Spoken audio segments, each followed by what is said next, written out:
বন্ধুরা, 2026 বিশ্বকাপের প্রায় 1 মাস আগে থেকেই আমি রৌনক এবং আমার সতীর্থরা অবিরাম চেষ্টা করে গিয়েছি যাতে বিশ্বকাপ সম্পর্কিত প্রতিটি খবর, প্রতিটি গল্প, প্রতিটি অজানা কাহিনী আপনার প্রিয় দলের অন্দরমহলে ঢুঁ মারা হোক কিংবা আপনার প্রিয় খেলোয়াড়ের চোটের আপডেট সবকিছু যাতে তুলে ধরতে পারি, যাতে কোনো কিছু অজানা না থেকে যায় আপনাদের জন্য।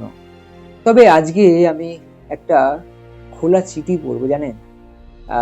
আজ আর কোনো খবর নয়, আজ আর কোনো অজানা গল্প নয়, আজ আর কোনো তথ্যের বিশ্লেষণ নয়। আজ একটা খোলা চিঠি, যে চিঠিটা পুরোটা শুনবেন। আমি পড়বো পড়বো বলে মাঝে মাঝে আমাকে লেখাটা পড়তে হবে, আমাকে মাথাটা নামিয়ে দেখতে হবে, তার জন্য আমি প্রথমেই ক্ষমা প্রার্থী। কিন্তু পুরোটা শুনবেন, কারণ আমি কোনোদিন আজ অব্দি যখনই ভিডিও করি ওয়ার্ল্ড কাপ রিলেটেড, আমি কোনোদিন বলি না পুরোটা শুনবেন। আপনারা ইন্টারেস্ট পেলে অবশ্যই শুনবেন, কিন্তু এটা আমার অনুরোধ। কারণ চিঠিটা যখন আমি নিজে পড়ছিলাম আমার নিজের গলাটা বুঝে আসছিল, তাই আমি জানি যারা এটা শুনবেন পুরোটা আপনাদের চোখের কোণে জলটা থাকবে যখন পুরোটা শুনবেন। তো বেশি সময় নষ্ট করব না, আমরা চিঠিটা একবার পড়ে নিই। খোলা চিঠি। এই চিঠি লিখেছেন ইয়ান দিওমান্দে, আইভরি কোস্টের ফুটবলার, তরুণ উইঙ্গার, 19 বছর বয়স। ইতিমধ্যে ইউরোপীয় জায়েন্টগুলির র্যাডারে রয়েছেন। তার মার্কেট ভ্যালু প্রত্যেক দিন বাড়ছে এবং তাকে নেওয়ার জন্য 100 মিলিয়নেরও বেশি প্রায় বলতে পারেন অফার দেওয়া হচ্ছে, যা তৎক্ষণাৎ রিজেক্টেড করে দেওয়া হচ্ছে। সেই দিওমান্দে একটা খোলা চিঠি লিখেছেন তার প্রয়াত বোন রোকসানের জন্য। চিঠিটা এরকম: প্রিয় রোকসান, মনে আছে কেউ একজন আমাকে ম্যানচেস্টার ইউনাইটেডের একটি নকল জার্সি দিয়েছিল, আর আমি কালো মার্কার দিয়ে তার পেছনে লিখেছিলাম রোনাল্ডো 7। মনে আছে আবিদজানে আমরা এক বাড়িতে 25 জন ঘুমোতাম? তখন ধনী গরিব বলতে কিছু বুঝতাম না, শুধু জানতাম সুখ কাকে বলে। মনে আছে যখন বড়রা আমাকে মাটির মাঠে ফুটবল খেলতে দেখে আমার জোরালো শটের জন্য রবার্তো কার্লোস বলে ডাকতো?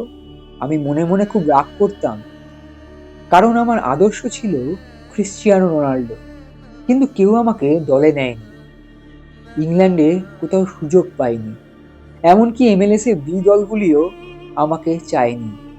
ভিসার মেয়াদ শেষ হয়ে গিয়েছিল, মনে হয়েছিল স্বপ্নটা শেষ, ফিরে যেতে হবে আফ্রিকায়। কিন্তু তুমিই ছিলে যে কখনো আমার উপর বিশ্বাস হারাওনি। কয়েক সপ্তাহ পর আমি লেগানেসের সঙ্গে চুক্তি করলাম। আমরা দুজনেই কাঁদছিলাম, তবে সেই কান্নার অর্থ ছিল ভিন্ন।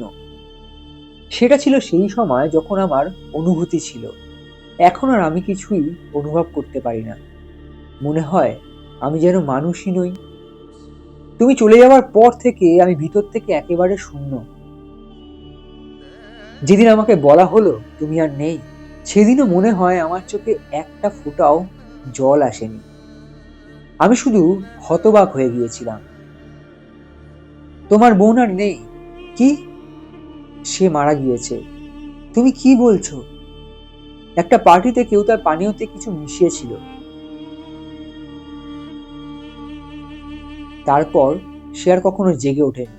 সে আর নেই। তোমার বয়স ছিল মাত্র 15। আজও আমি কোনো উত্তর পাইনি। হয়তো হিংসা ছিল, হয়তো আমাদের দেশে এমনটাই ঘটে, হয়তো আমি তোমাকে রক্ষা করতে পারতাম। আমি শুধু ঈশ্বরের পরিকল্পনার উপর ভরসা রাখার চেষ্টা করি। আমার আর কিছুই করার নেই। যেন সবচেয়ে অবিশ্বাস্য কি, রিয়াল মাদ্রিদের বিরুদ্ধে অভিষেক ম্যাচের পর কিলিয়ান এমবাপ্পের সঙ্গে জার্সি বদল করেছিলাম।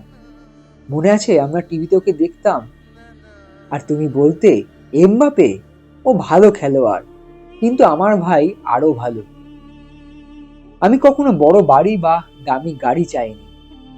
আমি শুধু পুরো পৃথিবীকে দেখাতে চেয়েছি আমার বোন ভুল বলেনি। আজ আমরা সত্যি বিশ্বকাপ খেলছি। তুমি সবসময় বলতে আমি একদিন ক্রিশ্চিয়ানো রোনাল্ডোকেও ছাড়িয়ে যেতে পারবো। যদি এই বিশ্বকাপে ক্রিশ্চিয়ানোর সঙ্গে দেখা হয়, আমি তোমার হয়ে তাকে শুভেচ্ছা জানাবো। আমি তোমার সেই ভবিষ্যৎবাণী সত্যি করব, আমি কথা দিচ্ছি। আমার যখন আসল ফুটবল বুটও ছিল না, তখন তুমিই বলতে আমার ভাই একদিন বিশ্বের সেরা ফুটবলার হবে। আমি প্রমাণ করব তুমি ঠিক ছিলে। আর যদি না পারি, চেষ্টা করতে করতেই জীবনটা শেষ হয়ে যাবে। তোমার ভাই ইয়ান। বন্ধুরা, এই ছিল সেই চিঠি।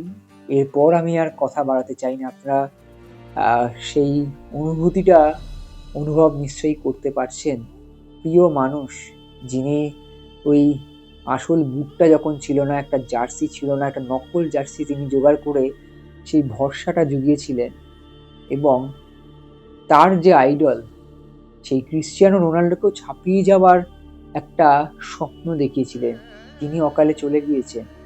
আর ইয়ান ডিয়ামান্ডে বিশ্বকাপের বিশ্বমঞ্চে নামার আগে তার বোনের জন্য একটা খোলা চিঠি রেখে গেল, যা হয়তো আমাদের সবার খুব জানাটা প্রয়োজন ছিল। ভিডিওটি শেয়ার করবেন অবশ্যই। ভিডিওটি ভালো লাগার কথা আমি বলবো না, কিন্তু ভিডিওটি শেয়ার করবেন বন্ধুদের সঙ্গে। এই খোলা চিঠিটি পৌঁছে যাক প্রত্যেক ফুটবল ভক্তের মোবাইলে, টিভি স্ক্রিনে কিংবা ট্যাবলয়েডে, কারণ এই খোলা চিঠিটা সবার জানাটা খুব প্রয়োজন। নমস্কার, ধন্যবাদ। extra time.